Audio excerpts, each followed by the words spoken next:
All right, well, hi everyone. My name's Alper. I'm the Education Content Manager for CodeDay Labs.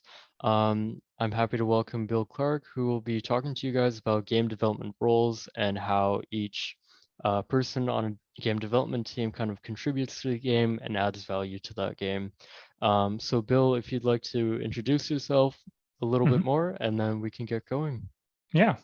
So I'm Bill Clark. I'm a technical game designer at Riot Games. Been here for a total of about 3 weeks, although as you'll find out, I've been at Riot before in the past. Um, and just so you know, I'm going to have time at the end to do questions. There will be a slide for that, but you can feel free to post questions in the chat if you want to. I'll just get to them later. But yeah, so the genesis of this talk was because I've spent a lot of my time in the game industry as an engineer or a programmer. And when I was moving back to Riot here about a month ago, I transitioned to being a technical game designer. And so I've been thinking a lot about like what are the different roles that are involved in making a game and like what defines them and how do they come into being. So that's why this is the thing I decided to talk about today. So let me give you a little bit of background about myself. I started my career in the industry at 343 Industries, which is part of Microsoft. I worked on Halo 4, all the Halo games, but Halo 4 was the one I worked on. And I was the VFX programmer working with a bunch of artists and giving them the tools and technology to be able to do cool, explosions and visual effects to sell the weapons and the model dissolve that we used here on these models in here. And another studio that I spent a long time at was Riot Games. Hopefully it will be again now that I'm back. And I worked on League of Legends for about 5.5 years as a gameplay engineer as well as a tools engineer. Some of the most impactful work that I'm really proud of is working on the Champions team, helping make new characters for the game.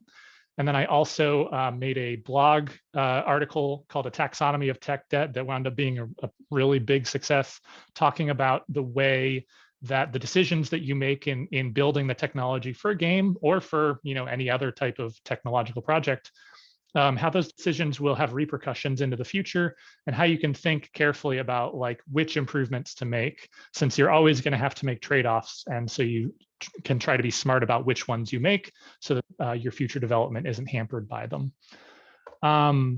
In 2020, I spent the year as a solo indie game developer, going by the handle of Lieutenant Randolph Games. I did a prototype of a game called Kinematic that was a platformer Metroidvania game with factory building elements. It was way too big and I didn't finish it. I did finish Craft Defense, which is a tiny little tower defense game that I'm really proud of the result. I shipped a couple of other really small games, but this was the one that I'm really proud of, like how it came together. And I also made a YouTube series called Game Design Principles that started off as a place for me to talk about tower defense game design, but then more broadly, I talked about a handful of other things. I made like 7 or 8 videos. It was fun. It's a good place to sort of bring my ideas and like try to crystallize them into words so that I understood them better. And then there have been a few other places that I've worked for less than a year each. I've worked at Valve and at Cold Symmetry and at Team Kaiju. All of these places, I'm really glad that I worked there and I learned a lot from each of them. But ultimately, they wound up not being a good enough fit for me to stay long enough. I wish the best for all of these people. I really look forward to playing more of their games. They just weren't the place for me to work. So game development roles. There's a lot of people that go into making a video game. On the left, you can see, I think that was 2017 when we took that picture at Riot Campus. There were about 2,000 people there. And on the right, you can see the game systems and the champions teams. I'm not there, though I can see my desk. And so there's a lot of people that can work on a game. And whether it's one person like Eric Barone or somebody working on Stardew Valley or some other tiny little game, or whether it is hundreds or thousands of people working on a AAA game, ultimately you're going to have like a bunch of different pieces of work that need to happen in order for the game to come into being. And so I have a few different thoughts about like how roles are defined and how a studio decides like which people it needs in order to make the game. So the first thought is that there is no official list of all of the game dev roles. That doesn't exist. Different studios have different roles that are present based upon what their needs are. But like if somebody decides that they want to have some new role, like a customer service engineer, you could create that role if you decided that you wanted to. You just invent it. There isn't any right way to go about making games. It's whatever you can do in order to get the thing into players' hands in order to have an experience. And so, like, you're going to be inventing a lot of it as you go. And so studios wind up creating new roles and evolving existing roles in a very organic process based upon what they need right now and what worked last time and what some new idea that somebody encountered at a conference or whatever. And the studio is going to be like changing and growing and shaping the team over the course of time. And so new roles will appear, within a studio all the time when you identify a new need. And then potentially, if it's a good enough idea, then other studios might wind up copying that role. And all of a sudden that becomes a new role that can be hired into in a variety of different places. One of the ones that I will mention later in this talk is a lot of studios now have people who are solely responsible for the culture of the studio, because we're talking a lot about, how we can be more responsible and less biased and more inclusive places. So that is a new role that I've seen over the past, 5 years has started to appear at a lot of different studios. And so those sorts of things happen all the time where some new need is present and thus a new role will come into being. So I'm going to start by talking about designers, and that's not because that's the role that I'm in, but rather because it is the one role that you really must have in order to make a game, whether it's a card game, a board game, a video game. You might have, an engine like Unreal or Unity or Godot or something that handles a lot of the technology for you. You might be making a card game where all you need is, text on pieces of paper, but ultimately there needs to be a designer to decide what happens, to create the play experience. And so a designer is responsible for figuring out, like, what systems does the game need? What do players do? And then how do the systems react when the players do those things?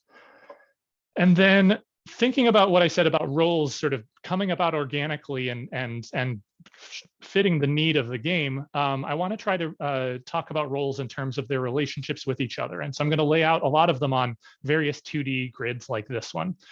Design, I'm going to talk about the two main axes are going to be the amount of time that the designer is thinking about the thing that the experience that they're building from, one frame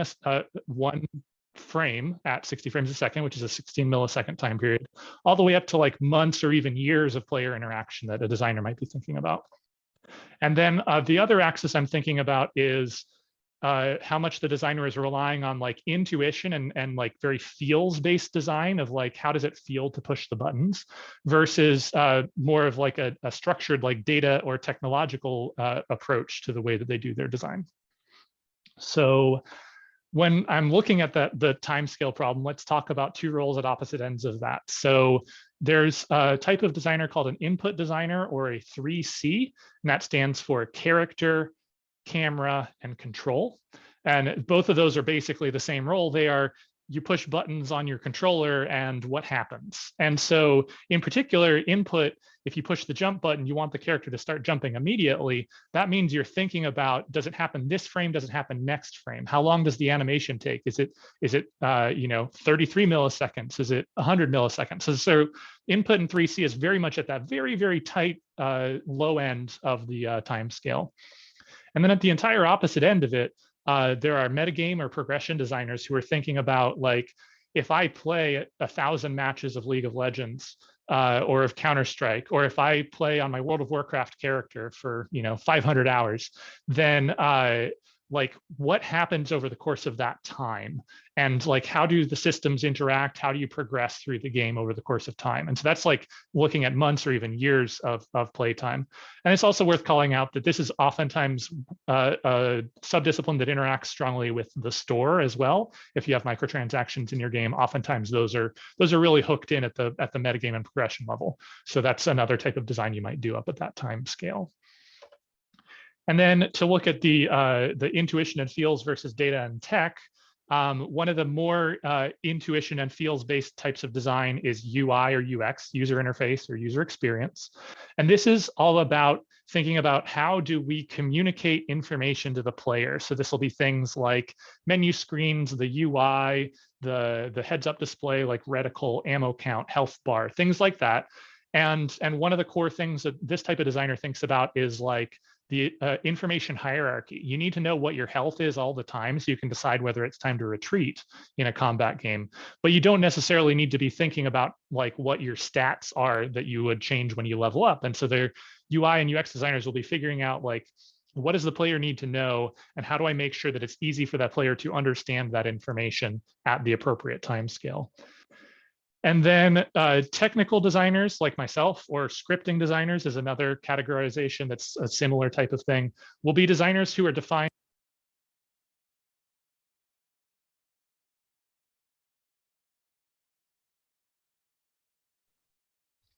I think your mic stopped, Bill. Stop working. No.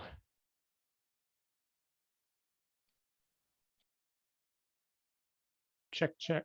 Am I on? Check, check. There we go. That worked. Cool. Okay. Cool. Sometimes it just turns off. It's really annoying. Anyways. No worries. So technical designers or scripting designers are a type of designer that are defined less by like what they're building and what they're working on, and more by their approach to doing so. So as a technical designer, I am trusted to be able to write code if I want to. And I'm still going to be thinking mostly about trying to define the game experience and what players are going to experience, but I have the capability of going down and writing code. And so I'm actually going to be a combat-focused tech designer on this project, but the role tech designer is defined more by capability and less by what you're doing. And so that would be way down at the bottom of the data/tech side of things. So let's look at combat design as one field that designers can work in. A lot of games have combat. It's a very easy way to add tension and challenges for players to engage with. And there's a whole bunch of different approaches that are all going to be at different levels of intuition versus data. But in general, it'll be somewhere between the handful of frames up to, a few minutes for most combats, maybe an hour if it's a JRPG or a raid or something like that. But you're looking at relatively short time spans. And then within combat, one common specialty is either weapons, if you're in like a first-person shooter or something like that, or maybe abilities. But basically, these are designers who are going to be working on when a player pushes a button, what does their character do? How does it feel? And how is it responsive and stuff like that. So these types of designers, since they're thinking a lot about how the buttons feel to press, they will be oftentimes a little bit more on the field side of things. Whereas an AI designer, they're going to be helping their enemies and their AIs to potentially use some weapons and abilities. So they'll be interacting with that. But the act of causing an AI to make choices the way that you want them to tends to involve some fairly complicated technical things like behavior trees or something like that, or some scripting that tends to push it to be a more technical space for a designer to be working in. So let's think about when designers are creating a world for players to run around in. One type of designer is a level designer who's going to be laying out the 2D or 3D space through which the player is going to be moving. And they oftentimes will need to be thinking about not just sort of like the design and the space as it is as a gameplay artifact, but they also might think about sight lines and lighting in order to guide the player's eyes to what they should be looking at. So there winds up being a lot of art involved in level design as well. And there's a pretty strong collaboration between level designers and environment artists that very commonly occurs. Then there's a type of designer, particularly for games with long campaigns, MMOs, open world games, where you'll have a campaign or narrative designer who's setting up like what does the player do as they're moving through multiple levels, or within the level, how are they drawn around to do interesting activities within the space. And so that will tend to be like a longer time scale that you're thinking about than the level designer who might be working on just one screen or like one region that the campaign is then going to span across. Then for those games that have multiplayer, which is a lot of them, oftentimes a multiplayer designer will be working on like, how do you set up the systems so that players will interact with each other and have interesting, balanced, fair combat or whatever the type of competition is that they're doing. There's a lot of tuning involved here. So you'll oftentimes be looking at win rate data over the course of months and stuff like that. And then underpinning all of this, in order for there to be things for the player to do in the world, you'll oftentimes have a system designer or a sandbox designer who's responsible for, say, in Elden Ring, setting up that, there can be chests, and the chests are inside of a dungeon. And when the dungeon is there, you've got your stake of Marika and you've got your bonfire and stuff like that. Like all the way the Estus flasks work, all of the pieces that are going to be used by the other designers in order to build their systems will be set up at a systemic level by the system designer, so that they are tools available for other people to do. And so also, if you think about like an Assassin's Creed game, you're going to have, your time trials, your collectibles, your people to assassinate. You're going to have crowds that you can hide in, things like that. Those pieces that are then usable by your level designers, by your multiplayer designers, are created by your system designer. And one other category to talk about with design is thinking about the leadership. And so the two axes to think about leadership here are your design craft leader responsibility is thinking about like, what does good design look like? What do we write down in a document? How do we communicate with each other? How do we play test? Thinking about the craft of like how design is done and how can we make sure that we're doing it well. And then people management is going to be much more on the side of hiring people, supporting people, promoting people, hopefully firing people, not hopefully, that sucks. But like this is much more on the like helping make sure that you have a team of designers that are well set up to be able to succeed. And if you have a person who is referred to as a design lead, that really doesn't tell you anything about where they fall on these two axes, because a design lead could be doing any mix of these two types of responsibilities. However, if you have somebody who's called a design manager, that pretty much always means they're very heavily focused on the people manager side. It's possible they might care about craft, but it's much more common that means I am focused on people management and that's what I do. And if you have a design manager, you probably then have either a design lead or a design director who is focused much more on the design craft. And I've never encountered design directors who are really focused on people management. That usually indicates you're very focused on the craft side of things. So the next big category to talk about is art.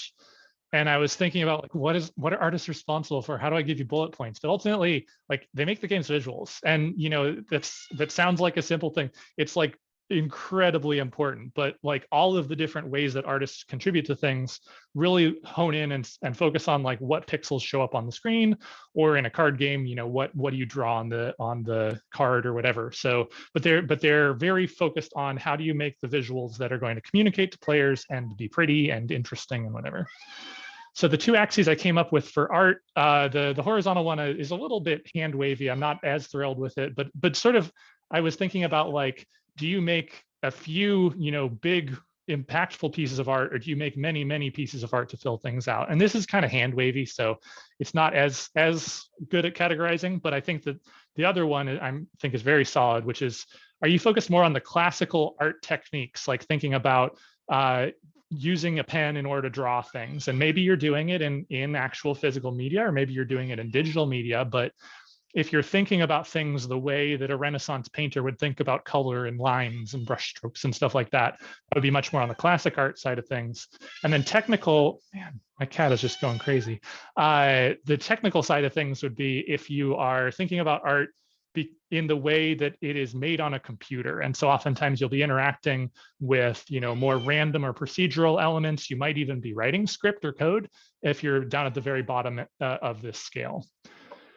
So let's think about how a 3D character is created. Oftentimes you'll start off with a concept art piece. And so concept artists are the least technical of the artists on your team, typically. And I've known concept artists who like did not know how to run the game that they were working on, like in development builds, because it was not relevant to them. They did not need to start up the game. They would do a play test, right? But they did not know how to sync down the game content and launch the game because it's not relevant to their job. And so like concept artists will use whatever 2D or 3D techniques are useful to them to produce static images in order to help guide and shape the development of the art for the game. And so if a concept artist is doing few pieces, that would typically be, making very detailed, like they call them hero images, like a very high polish thing to show you this is what the game is going to look like. It can really help the rest of the studio understand the game that they're building long before the game looks any good. You can have concept art that shows this is what we want it to look like when it's done. Or on the many pieces side of things, a concept artist will oftentimes do what's called a spread, where you're like, I want to make a character that uses a hook for their weapon. Cool, they're going to draw like 35 different characters, and then you're going to say, I like the hook from 3B, and actually the hat that 2A is wearing is really cool. Can we do one that combines those two things? And so you can do a lot of sort of iterative identification of what the art's going to look like through concept art as well.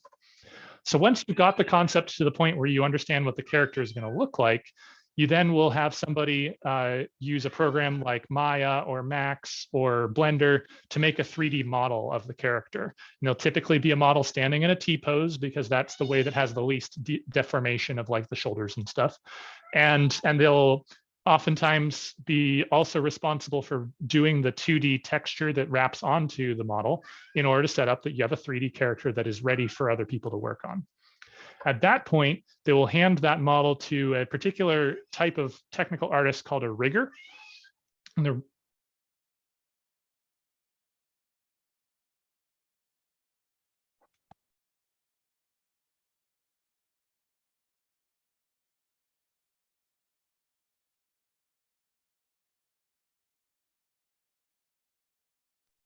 I think it turned off again. Turned off.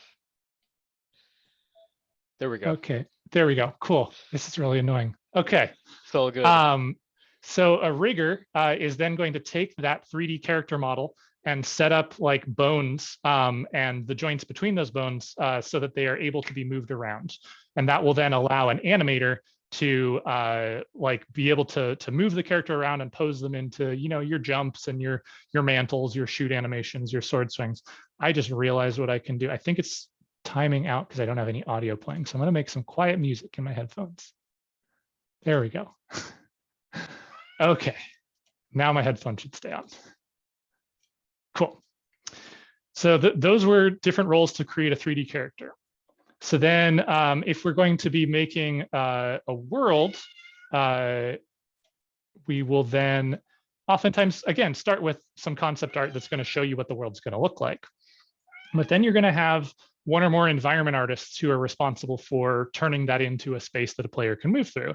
And the approach for this can vary pretty wildly. Like there are environment artists that create little props and, you know, a vending machine and a door and a wall and whatnot that can then be assembled by somebody, whether it's a level designer or another environment artist, in which case they make many little pieces to put together.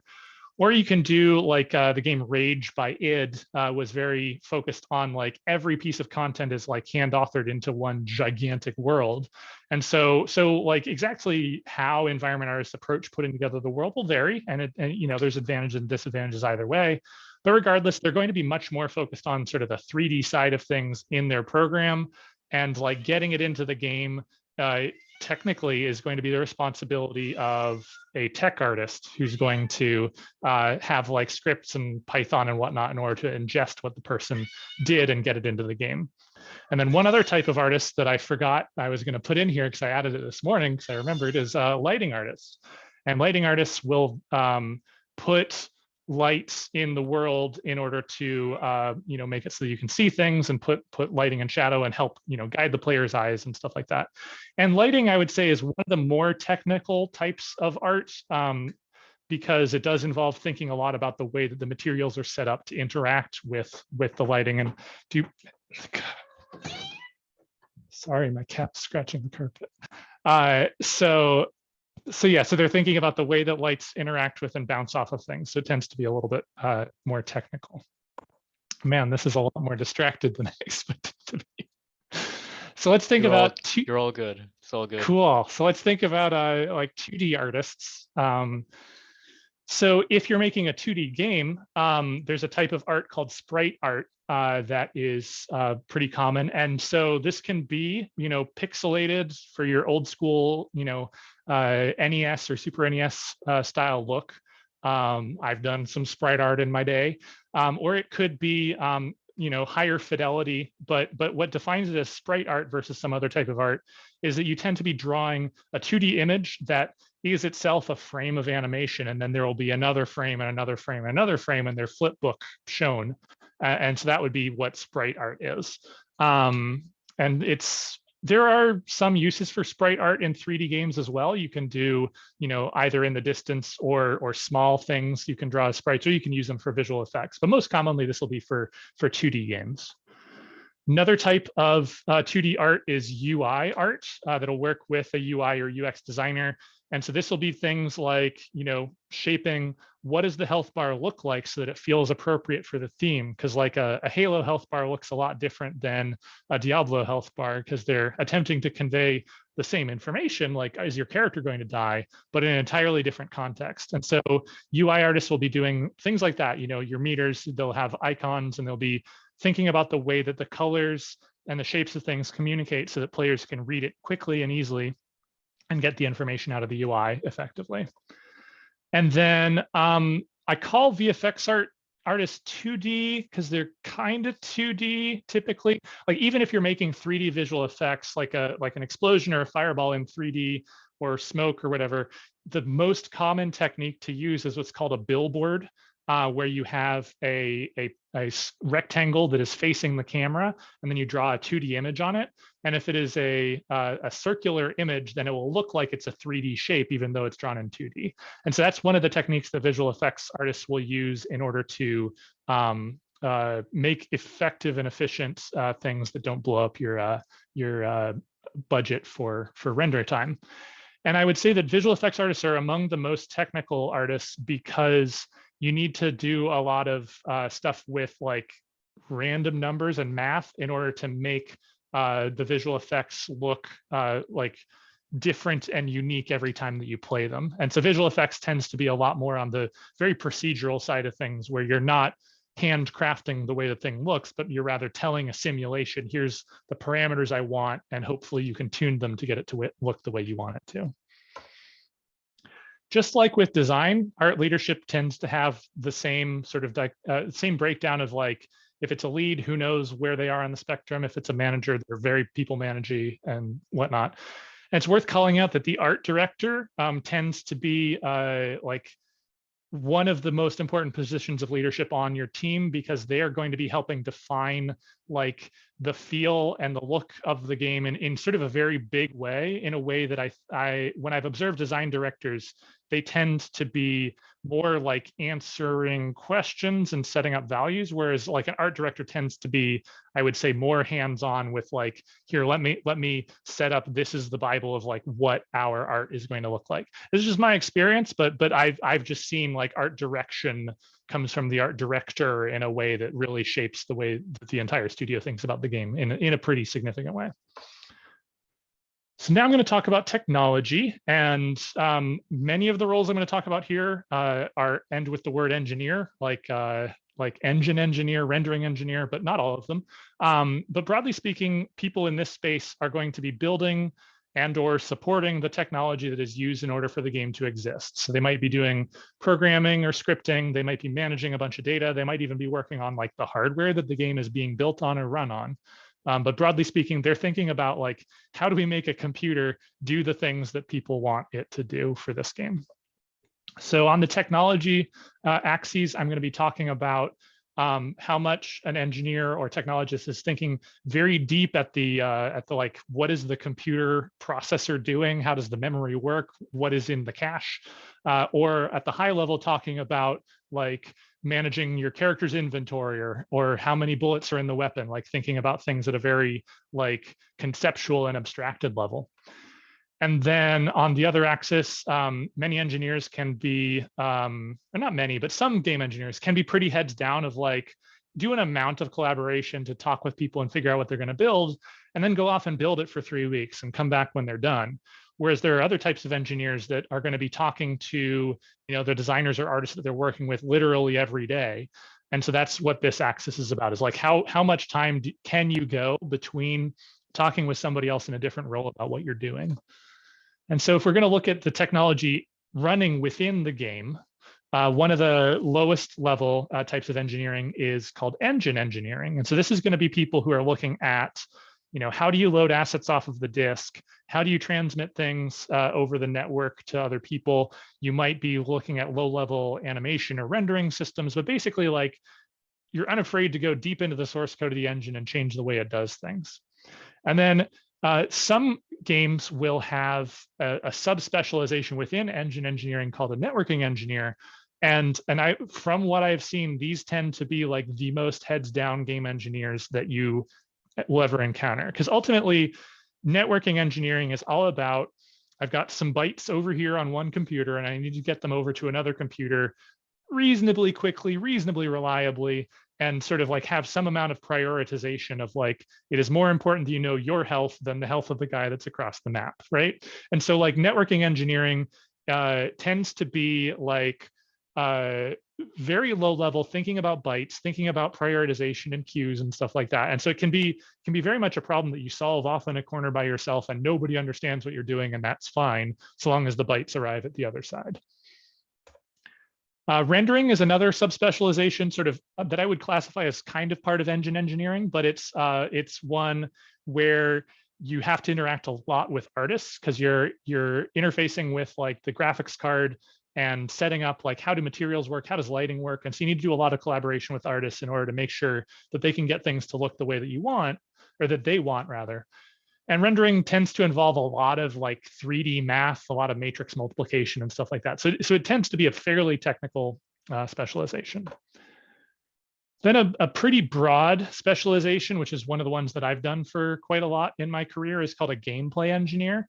And this basically I would define as somebody who works very closely with one or more game designers on making sure that whatever the designers want to have happen will happen. And so a gameplay engineer will go wherever they need to in the technology in terms of abstract, high level, or deep tech, but it's all driven by, I'm working with this designer and helping make sure that their vision comes to life. And so that's what defines a gameplay engineer, is that collaboration with a game designer.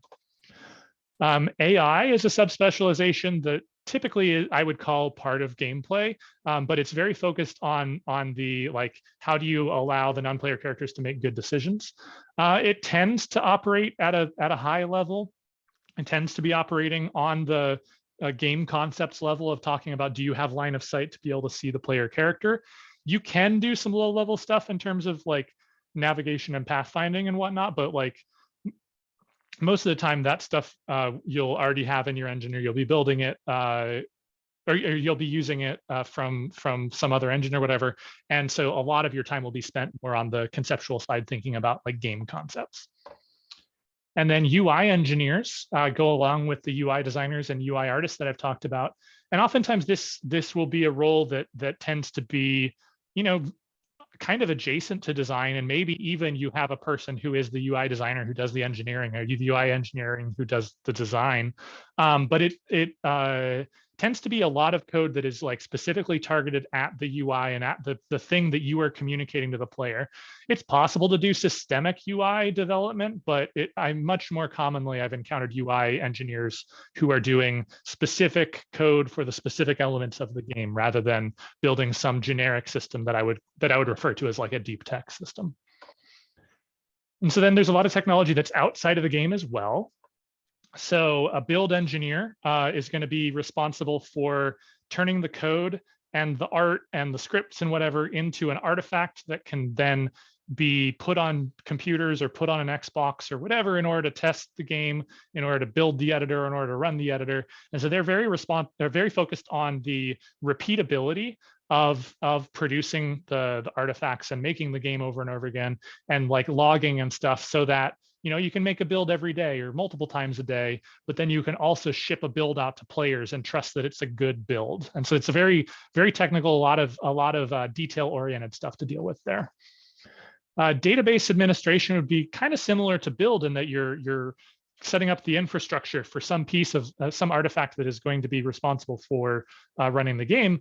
But this is very common for, like an MMO or a game with a significant online component, where you need to persist player data from game to game. And so you're going to be setting up, database tables to keep track of what is in everybody's inventory and how many experience points that they have and stuff like that. And so the database administrator is then going to be responsible for how do we store this information in a performant way and in a reliable way so that we can get it out to the game in time for you to load into your match and have a good time. Test engineering is a type of engineering I'm seeing increasingly springing up at studios. I think game developers have been slow relative to other software developers in embracing automated testing.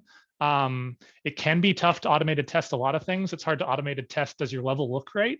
But increasingly studios are learning that doing some amount of automated testing can really save a lot of time and headaches. And so it's increasingly being something that's embraced. And so basically like these people will be responsible for the systems to run unit or integration tests that are going to be testing your content to see, can you launch the game? Can you load every character? Can you shoot every gun? If your game is a web game, you'll probably have some people who are doing your Node.js or your React or these other words that I don't understand because I've never done it before. But regardless, if your studio is large enough to go beyond just having like a Steam page, if you have a website, you probably have some web engineers who are going to be supporting that website. I mentioned tech art under art as like the most technical of the artists, but you could also call them the most artistic of the tech people. They're really responsible for the interface between art and technology. And there are tech artists who are doing stuff in compiled languages like C++ or C#, although most often they'll be working in Python because that is a language that works in Photoshop and 3ds Max and Maya and all those different programs. So that's like tech artists tend to work in Python and they tend to be more high level than most other technical people in the studio. You got tools engineers that tend to work very closely with tech art, but they will be defined as like they are full-time writing code, like solving problems in the editor or in various other systems that are part of the workflow for other people to make the game. I've spent a few years of my career as a tools programmer. I really love thinking about workflows and how to help people iterate quickly to make the game better. And so like this is definitely one of my favorite specializations. And then there's a related group of people that solve an entirely different problem, but it feels very much in that same space of collaborative and mix of high and low level, which is IT or sysadmin folks. And they, in either case, like IT is very internal facing and sysadmin is very like external facing, but in both cases, they're responsible for making sure that your hardware works, it has the software it needs on it, and if you have any like cloud infrastructure, that the cloud infrastructure is set up correctly. And so, so that's that group there as well. And then just like with design and art, you'll tend to have that same breakdown of technology leadership, but there is one weird thing. I've never heard of a tech manager. It's always called an engineering manager. And I've never heard of an engineering director. It's always called a tech director. This is just a weird thing that has happened with the way that the roles have been defined over the course of time. But yeah, still the same breakdown of like what the roles mean. So now I've talked about sort of the big three disciplines that are putting content into the game. Let's talk about some of the smaller ones that put content into the game, like audio. You'll tend to have one or more sound designers to work on a game. And it could be that the sound designer is responsible for all of the sound, all of the audio in the game. But if they are not, then they will tend to be focused on the things that are triggered. Explosions, they might be responsible for voice lines, they might be responsible for the water bubbling in a stream, but they'll be basically doing everything that isn't music, because the other main role in audio would be the composer, who is going to be writing the music and potentially putting it in FL Studio or something in order to make it electronically, or they may be conducting an orchestra who will then be performing it, but they will be responsible for the music of the game. And then many studios will have voiceover handled by the sound designer, but oftentimes you might have a voiceover team who's responsible for taking like Vinny Velasquez, who's this voice actor here, and taking her lines and putting them into the game. And I call it the voiceover team because there's a bunch of different ways that this can be done. You might have people cutting the lines, editing them, choosing the right ones in order to put them in. They might be responsible for scripting of when the line occurs. They might be writing the script. They might be for the actor to read. There's a bunch of different approaches, basically. But broadly speaking, people can work on voiceover. And then if we think about writing for a game, a narrative writer, again, might be writing the script for voiceover, but then they'll also potentially write out-of-game content for like a lore page. They might be writing in-game content for a quest or an audio log that you find in the game. Like there's a whole bunch of different places where you would want to have text in or around a game, and that would be what a narrative writer would work on. And then if you're shipping your game to people who speak more than one language, which is increasingly common these days, even for indie games, then you will typically work with a localizer for each language that you are going to be putting the game into. And they're responsible not just for translating the words, but also for making sure that the content are communicated effectively to people of that other language and in that other country. And so one of the interesting side effects of this, I play a lot of games from Japan, and I've learned that there are certain scenes in particular, like the sauna scene, the bathhouse scene in JRPGs, that always winds up being translated the same way in English to be the same joke every time, whereas in Japanese, there's actually a much richer set of like, here's the etiquette of how bathhouses work. And so like the localizers bringing it into English don't have that rich set of Japanese tradition to draw upon in English, and so they have to translate it in whatever way English audiences actually understand. And the other interesting thing about localization is, for whatever reason, a huge percentage of the localizers in the world are actually in Ireland, and that's just because there were some localization studios started there, and then it has become a place that people who want to do localization have moved to. So if you ever want to work in localization, you could work anywhere, but there's a lot of places to do it in Ireland. So another type of content production that goes into a game is talent, like the voice actor Vinny Velasquez that I pointed out here, or motion capture actors like the KDA actors here from that music video. And these are people who are doing acting in order to get the content into the game, to get animations or voices into the game. So then we've talked about all the content being made. So let's talk about people who help support the content being made. So producers, or production discipline, are helping take these, tens, hundreds, or thousands of people and point them in the right direction so that they actually accomplish something and get it done and ship it to players. So they're responsible for answering, what are we making? Who's doing what? When is it going to be done? How do we work together? And I like to break down their responsibilities into those two questions of like, what is it that we're building? Do we all agree on what the vision is? And are we all excited about it? And how is it that we work together? How do we communicate? What meetings do we have? What documents do we write? And if somebody is called, quote, producer, then that tells you nothing about where they are on these two axes, because a producer can do any mix of those two responsibilities, might do other things, but those are the main two that I've encountered that they'll be working on. And the word producer doesn't tell you anywhere about where they are. However, if you have somebody that's called a creative director or a product owner, that is somebody who is almost exclusively responsible for the vision setting of what are we building, making sure that if somebody has a cool idea of the little thing that they're building, making sure that little thing fits into the big vision of the game, and like validating that all of the pieces together are going to make something cool. And then if you have a development manager or an ops manager, then that would be somebody who is, from what I've observed, always really focused on how do we work? Is our team effective? Are we happy? Do we have the appropriate rituals so that we're communicating the things that need to be communicated effectively to each other?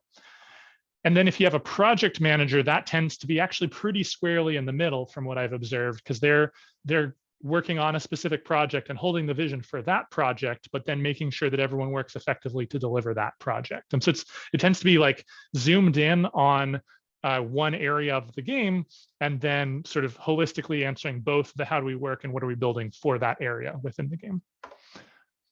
And then there's a couple of types of production that sort of interface more with the outside world rather than the inside world. And so one of those is an outsource manager. Increasingly, as games get bigger and harder to make, studios do more and more outsourcing, where they'll have typically artists, sometimes designers, audio, engineering, et cetera, but definitely lots of artists because games need a ton of art. And the outsource manager is responsible for some mix of enforcing what we're building and how we work with the outsourcing team. And so they're responsible for the relationship with these other external studios to make sure that they're building good content that will go effectively into the game.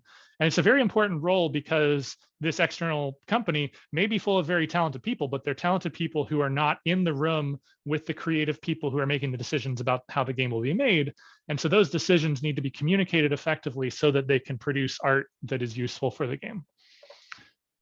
And then a release manager is a different type of external facing producer. These are people who are looking at what are all the steps that we need to do in order to make sure that the game arrives at players' machines effectively so they can, play it. And so they'll be talking with Sony or Microsoft or Nintendo about the platform stuff that they need to do to put it on the different consoles, or they'll be figuring out like, here is the plan for every time we make a new patch of the game, we need to do these tests, and then we need to put it on these places and these in this order at this time frame in order to make sure it's ready for players. And so it's very like detail oriented, lots of checklists, lots of like making sure that people are doing things the right way so that it gets to players. Another very important role, and one that I think is vastly underappreciated by a lot of people, is quality assurance, or QA. I really love the way that one of my QA friends put it, which is that they are the advocate for the player. They are the developers within the studio who spend the most time acting like a player, thinking like a player, and thus they can take a stand if other developers aren't thinking enough about what the player experience is. And so QA is going to be responsible for questions like, is the game stable? Do all the design and art and audio and everything work as intended?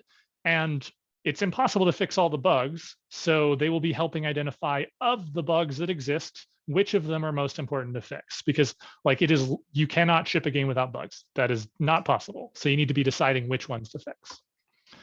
And when I'm thinking about QA, they tend to fall somewhere on the spectrum between like hands-on, I'm pushing the buttons on the controller in order to play the game, up to more systemic, I'm thinking about the way that we validate whether the game is good. And so down at the very hands-on level, we have testers. And so these are people who, play the game constantly and attempt to discover what's broken in it and, probably play it way more than they ever want to. This is the classic like entry-level job that a lot of people look for to get into the game industry. And that it can work. There are roles that require more than just like I can play video games. Like there are roles that require you to understand organization stuff, being able to put things into spreadsheets effectively and stuff like that. There are roles that require you to be incredibly good at the game. League of Legends has a group of testers that are ex-pros because they need to be that good in order to test the game effectively. And I would say that like there are some studios that unfortunately don't think of their testers as important and worth respect, but I definitely care a lot about studios treating their testers as the smart, learning, important humans that they are. One step more abstracted than the hands-on testers would be QA leads, sometimes called other things, but this is the main term I've encountered. And QA leads are responsible for doing some amount of hands-on testing, typically of the most complex types of tests that they want to run.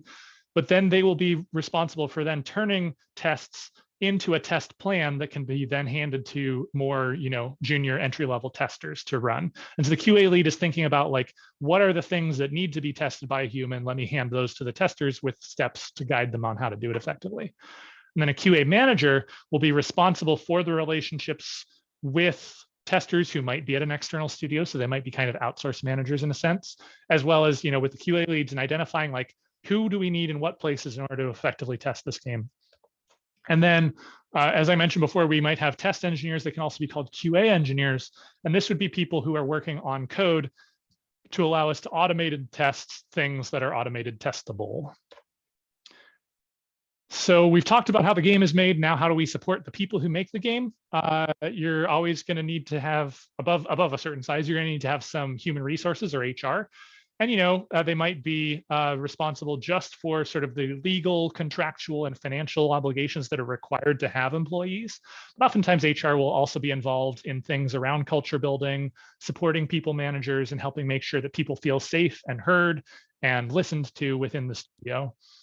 And then I mentioned that culture is a place that a lot of studios are looking at. Riot is no exception to that. We were called out in 2017 by Kotaku for sexism at the studio. And I personally believe that a lot of effort has gone into this to make it better. I wouldn't be coming back if I did not think that. But Riot is one of many studios now that has like, we have a chief cultural officer, if I remember correctly is the term, but like multiple people whose entire job is thinking about how do we relate to each other as humans and how do we set up a culture that we want intentionally rather than accidentally finding out what our culture will be. And player communication is sort of the external facing version of kind of that same thing, where you have player support who's going to be answering questions and helping troubleshoot and like help make sure that people are able to play the game effectively, you know, help with billing issues, help with installation issues, etc. And then sort of more proactive forward-facing version would be a community manager who might be running a Twitter account or streaming on YouTube or Twitch and like helping maintain the connection with players. And this is increasingly expected out of studios because players love interacting with game developers, but the people making the game might not have time to be able to do so. And so hiring somebody or promoting somebody from within, many game developers like start off as an engineer and then they do a lot of talking with the community and then they become the community manager. And that can be a very cool way for them to, you know, have a lot of cred of like, yeah, no, I worked on this game and now I'm talking to you about it. And the last category I'm going to talk about is business. So imagine that you're Riot Games talking to Logitech about creating this particular branded content. That's going to involve some lawyers on a legal team who are going to be, you know, working on the contract. Those lawyers will also probably be responsible for intellectual property, patents, trademarks, copyrights. They'll be responsible for the contract that employees sign in order to work, but then they will also work on the legal aspects of interactions with other companies. Business development or biz dev are people who are looking for the opportunities for these types of investment with Logitech or with Red Bull or whoever it is that you might wind up having deals with. Marketing, you know, it used to be that marketing would be all about buying the right billboards in Times Square or whatever, and now it's a lot more about talking with your Twitch streamers and figuring out like how do you get your wish lists up on Steam or whatever. But you know, it's still the same thing of like, how do I get this in front of the right people so that they decide this is the game that they want to play? And then finance are the people who are responsible for taking in the money, deciding where it goes, and making sure it gets to people. And those are all the roles. And I guarantee this isn't all of them because I thought of 3 this morning. So there's plenty more, but these are the ones that I talked about. So do we have any questions? And I'm able to go over the hour, so feel free to stick around if you have questions. But Thank you so much, Bill. That was such a great talk. awesome. Yeah, so as Bill said, if you have any questions, please feel free to put it in the Q&A.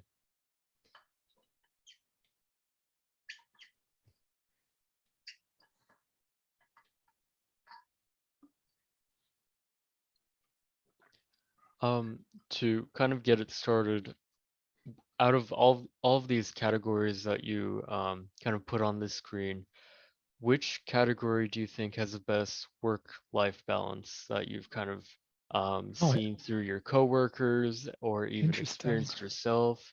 Yeah. Yeah. Well, I would say the like the business side of things, legal, biz dev, marketing, and finance tends to be very like old school business style, and so they don't tend to be affected by things like crunch that some studios will have. So that's definitely like one way is like the further you are from the game itself, the less likely the game going through, you know, crunch cycles will affect you. I will say a lot more studios are talking about work-life balance these days, and so you know many of the roles that used to have a problem are going to have less of one now. But then the other thing that I would say is like the lower level engineering things, like your build, your database stuff, like the systemic engineering stuff tends to be those like longer term projects that you're isolated thinking about it yourself and building it yourself. And so those are oftentimes a little bit more insulated from the ups and downs of other people's work. I would say design and art are the 2 places where crunch happens the most often. Broadly across any role in designer art, because those are like the game, whatever the needs of the game are, you might just need more content, and so that's where crunch happens the most often. So I see Jason has a question. How did I start out in the game industry? So I was fortunate enough to start like let's see, 14 years ago, it was a little bit easier to get in at that point. There weren't as many programs for game development that, like at this point, the market is very flooded with people attempting to get in. And so I was just able to interview at Microsoft when they came to my college campus. And I insisted that I was only open to game development roles and expected to never hear back from them, but actually they did get back to me. And so yes, I was hired out of college to work on the publishing team at Microsoft. And then when 343 Industries was formed, I was pulled over onto that right, like actually before I showed up. So I just got very lucky, honestly. Guillermo asks, among engineer roles, is the competition or availability for entry positions the same all across? And if not, how does it vary? Yeah, so this is actually a question, like this shape of question I get fairly often from people who want to get into the game industry. I would say starting with engineering is definitely going to make it easier. Design is the hardest to get into because like it's a little bit squishier of like what does it mean to be qualified to be a designer. So it's just like a lot more people are applying to be a designer than to be an engineer. Because engineering you need to have done programs like CodeDay or have a degree or having done a coding boot camp or something like that. Like right. So that's a good start. I would say the closer you are to the game, like working on gameplay, rendering UI, AI, those tend to be more exciting to people. So you will have more applicants there. Whereas if you're somebody who enjoys working with databases or tools or build, or if you like IT, those types of things, like those are not like sexy roles. And so they get fewer applicants. And so that's definitely the thing that I tell to people, like, if you love games, but you're okay, like just being around the game being made and doing useful things, then I would definitely point you towards the out of game stuff. Tools engineering is sort of a nice hybrid between those, where it's still not, you're not directly working on the game, so it's not as attractive to a lot of people, but you are directly talking with artists and designers every day. So I definitely would point to that one as another one that is a little bit easier to get your foot in the door. But then the other challenging part of it is when you say entry level, there might be more entry level positions for gameplay than build, for example. But like I would say, like you're just trying to find like that balance of like, how can I find a place where there are fewer applicants and yet there are entry level positions? And the further you are from the game, the fewer applicants there will be. Cool. Lucy asks, what are my experiences with collaboration in my field? So yeah, I've been a gameplay, a rendering, and a tools engineer as my official roles. And then I've done an amount of design over the course of time. But in all three of those roles, the gameplay, the tools, and the rendering, I was always working very directly with either designers or artists or both in the case of tools to make sure that they can build the thing that they want to build. And so what that looks like like what the collaboration looks like is talking with the designer or artist to really try to understand, like, if they had a magic wand, what would happen? And like, what do they really want to happen and why? And if I understand their ideal, and if I understand why that is their ideal, then I'm going to then be able to think about, like, technologically, my understanding of the engine and what code I could write and what time frame we've got and how buggy it might be to come up with, like, okay, I can't do exactly what you're looking for, but would this be good enough? Here's the thing I can do easily. And ultimately, like, it's all about trade-offs. And so you're like understanding the why. Like, why do you want this? What's important to you? What is your goal? That really helps facilitate the collaboration to make it a lot more likely to get something good than if you're just like, oh, you said you wanted this checkbox, I gave you that checkbox, now you can check it. Cool. Great, thank you. Mm-hmm. Does anyone else have any questions? Do you travel Cindy often? asks, do I travel often? For work, I do not travel often. Prior to COVID, in the like 10 years I was in the industry, I probably did like 4 work trips to like conferences, like to GDC, the Game Developers Conference, or to SIGGRAPH, the graphics conference. As far as or as far as recreational travel, I try to do 1 or 2 trips a year. Mostly like around Washington or whatever. But yeah, work trips pretty rare. Substantially less than 1 a year.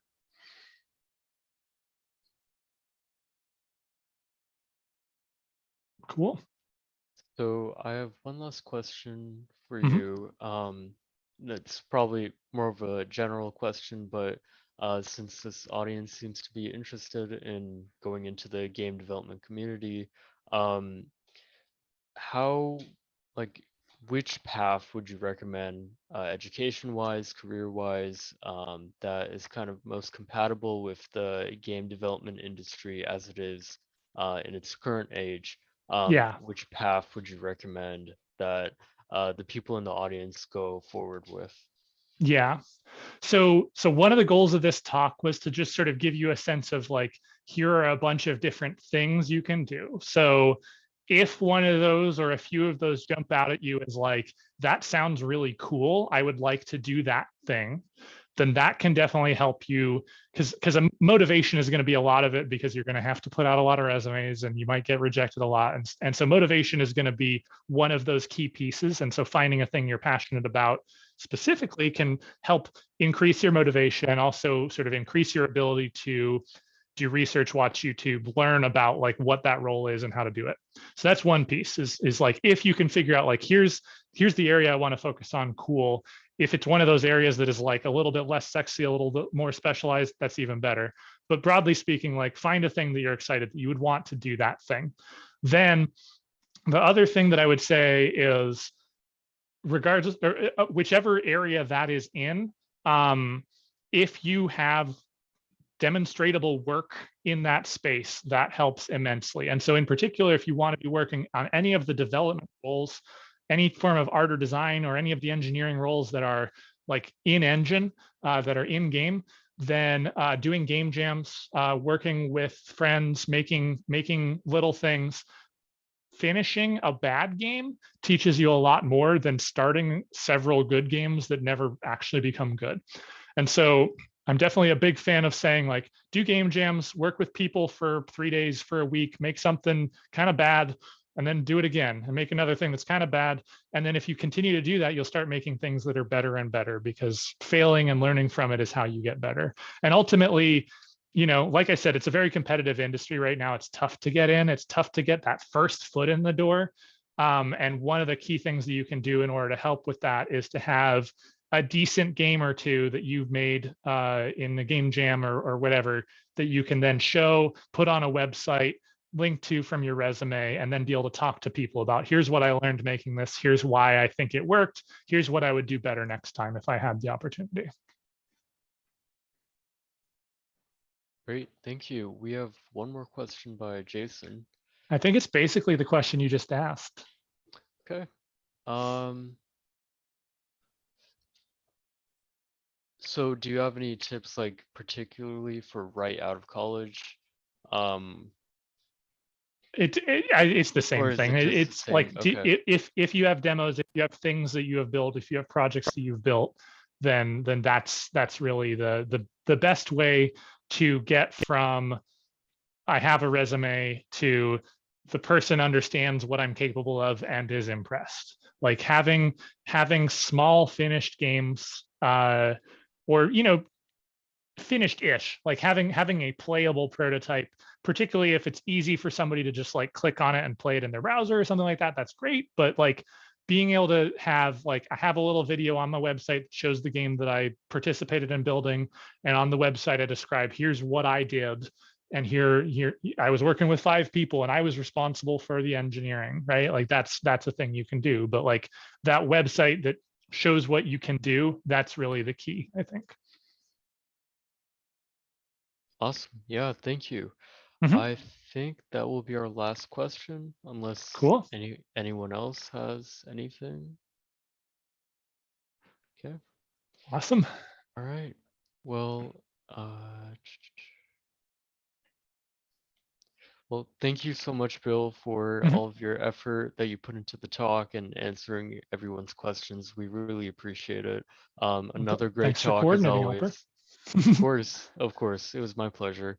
Cool. Thank you to the audience for attending. I hope you were able to learn something and you're able to take this advice and this knowledge forward for your career into the game development industry. So thank you, everyone. Have a great day.